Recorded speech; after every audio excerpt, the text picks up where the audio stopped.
Greetings everyone, and thank you for joining me for this photo build of Oh Johnny using Tamiya's P-47D-25 Bubble Top Thunderbolt. I picked this kit up at my local hobby shop, MRS Hobby, and couldn't wait to get started. However, I didn't care much for the schemes that were provided in the kit, so I set out looking for an interesting or unique P-47 paint jobs, and I stumbled upon this photo. I was instantly hooked. And fortunately, there were decals available for this livery as well. So I began doing my research, and I liked what I found. This is Lieutenant Raymond Knight. He is the pilot of Oh Johnny. And in researching this build and in researching this man, I discovered that he was very interesting and is a Medal of Honor recipient. There was two main things that he was known for. One was for being especially protective of the men under his command, and the second was for being really, really bold and getting down dirty and close to the enemy. Here you can see a picture of him standing next to his mount with multiple bullet holes in the side fuselage. This is his plane, Oh Johnny. It was a P-47D-25 bubble top. Something interesting to note here is the fact that his airplane is covered in olive drab and neutral gray paint, whereas most of the airplanes of the 346 Fighter Squadron wore an all-natural metal livery. This was because his aircraft was actually transferred over from a Brazilian unit, who also flew the P-47. Their aircraft were all painted OD over gray. This is also the reason why he has the large 6D5 painted on the forward cowl. That was standard for Brazilian P-47s. Also, something interesting was the fact that, according to a few sources, his airplane actually had its wings replaced and actually had natural metal wings. So that really hooked me, and I thought the idea of an olive drab airplane with natural metal wings was too good to pass up. In Osprey's Combat Aircraft, Volume 92, you can actually see an artist rendition of this airplane right on the front cover. And it's just, to me, it was just an amazing opportunity to paint a really unique aircraft. So, with kit in hand and decals, I set out to start the kit. The other thing that I also added to this kit was Edwards' Big Ed set for Tamiya's P-47. So here you can see all my components combined. The decals are from a company called Eagle Cal, and I was excited to use these. Since I was not very familiar with doing natural metal finishes, I decided I would tackle the wings first and get that out of the way. So here you can see I've begun cutting open the wings to accept the ammunition bays from the Edward Big Ed set. The ammunition bays were painted with MIG's zinc chromate yellow. I weathered it with some oils, not taking too much care in the actual bays themselves because they would be covered with the actual ammunition belts. But you can see I've added the placards to the ammunition bay doors. And here are the ammunition bays with all the ammunition loaded in. Each belt had to be fed through and pushed down to give it a natural sag, but I'm really pleased with the look of the pre-painted photo etch by Edward.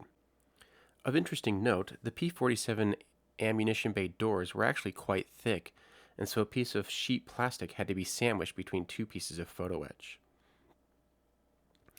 Here are the ammunition bays installed in the wing. At this point, I had begun pre-priming the wing, and so that I could check my rescribing lines for the detail that I had removed when cutting open the wing. With the ammunition bays done, I decided to move on to the landing gear wheel wells. There's quite a lot of photo etch provided by Edward for here to help liven up this area, but I also added a lot of detail on my own, in the form of floral wire. There are a number of cables and wires that cross through the wheel wells, and I represented this with various diameters of floral wire. Here you can see the wheel wells all painted up using MIG's zinc chromate yellow, and all the various details picked out in appropriate colors. With the painting done, I decided to close up the wing halves and start working on the natural metal finish. I had really wanted to try using metal foil for this project, and so I set out using kitchen foil and metal foil adhesive. I sized each piece and applied it very carefully, trying to avoid wrinkles and any imperfections. And in the end, it gave a somewhat convincing result. However, when I tried riveting it, I was very unhappy with the results at this point. It was starting to look toy-like and just did not have a good realistic look. So I decided to strip it all off and start over. By the way, if you ever need a good remover for metal foil adhesive, WD-40 does the trick. I decided to go with a metallizer instead, picking Alclad's aluminum. I started with a black base and then used various shades of gray, white, and stone gray to add different variations to panels. I applied the Alclad in extremely thin layers, trying to maintain some translucency so you could see the various shades underneath. I was quite happy with these results. This image does a good job of illustrating all the various tones underneath the metallic paint. I have also begun adding the decals. Here I'm adding a sludge wash to the panel lines. I wasn't quite sure how an enamel wash would react with the metallizer, so I chose to go with my watercolor formula. Basically, I just use artist watercolors thinned with water and a little bit of dish soap. This went right into the panel lines and cleaned up rather nicely. Here's a final shot of the wings with some weathering added. In the few reference pictures I was able to find of the underside of a P-47 wing, I noticed that there was a lot of grime and grease and oil stains coming from the small access panels just in front of the flaps. With the wings done, I wanted to tackle the figures. I had decided that I wanted to replicate that original picture I found of Lieutenant Knight standing in front of his airplane, along with his crew chief. So I scrounged through the spare parts bin and pulled out these two monogram figures. I thought that these would be a good base for creating the custom figures. I had to chop off their heads and their arms in order to reposition them and resculpt them. This was my first time doing anything like this. I was a little nervous. With some two-part epoxy putty, I resculpted their arms and sleeves and their necks. I thought they were pretty good looking. Here they are all painted up. I had to assume some colors based on references of the era, but I think I got pretty close. With the figures done, I decided to move into the interior of the P-47, starting with the cockpit. The Eduard photo etch set comes with many, many placards and pieces that are all pre-painted to go into the cockpit, but I wanted to add a few details of my own. Again, going back to my favorite floral wire to represent various wires and hoses. Here we are starting to do the paint process. In my research with the P-47, I noticed that there was many different colors used for the interior of the cockpit, ranging from bronze green, dark green, all the way to their standard interior green. I liked the idea of doing the dark green as I hadn't done it before. So here we have the main cockpit floor picked out in the various details. Here's one of the side panels with all the photo etch placards installed. The throttle quadrant is all photo etch as well, and I think it looks very convincing. Here's the other side. The mat case was photo etch, as well as some of the other smaller details. I really liked all the little T handles that you get in the photo etch set. It really brings out and adds color to this cockpit. Here's the seat. Just used the kit seat, but I added the Eduard pre-painted seat belts on there. And while they don't really drape in a realistic way, I think they add a lot to the cockpit. And finally, here's the piece of armor that sits behind the pilot. Here we have Eduard's pre-painted photo etch instrument panel. I really like how these look. I know a lot of people don't necessarily care for them, but there's no way I could paint this by hand and look as good and convincing. Here we have a few shots of the cockpit all put together. Once it's all assembled, it's actually rather quite busy, but still pretty spacious for a World War II single-engine fighter cockpit. I did add some cables behind the instrument panel since you would be able to see a little bit of this through the front windscreen. Moving on, there's a small bulkhead that gets added in front of the rear wheel. I also started working on the intercooler vents. These are some neat parts made completely out of photo etch that just slot in to the Tamiya part, but really add a good deal of depth. They required a lot of super glue to get in, but otherwise fit rather well. Here's the cockpit all buttoned up and getting ready for painting. The next thing I wanted to tackle was the engine. I really enjoy detailing radial engines, and this engine was pretty good to start with, but I decided to add in all of the ignition harness and wiring, as well as some various other pieces of plumbing. Again, using my favorite floral wire, I added all the wires, 2 wires for each cylinder, as well as some other various bits. I really believe that this brings out a lot of detail and adds a lot of life to this engine. Here's the engine all painted up. All the paints used here were Vallejo acrylic colors. I really wanted to represent a well-worn and dirty engine. Next, I started to tackle the landing gear. There was a few pieces of photo etch that had to get added on here, and I added the brake cables using the fluoro wire. Next, I wanted to tackle some ordnance. The Edward photo etch set provides some very delicate fins for the bombs, and I really think they enhance the look of these bombs.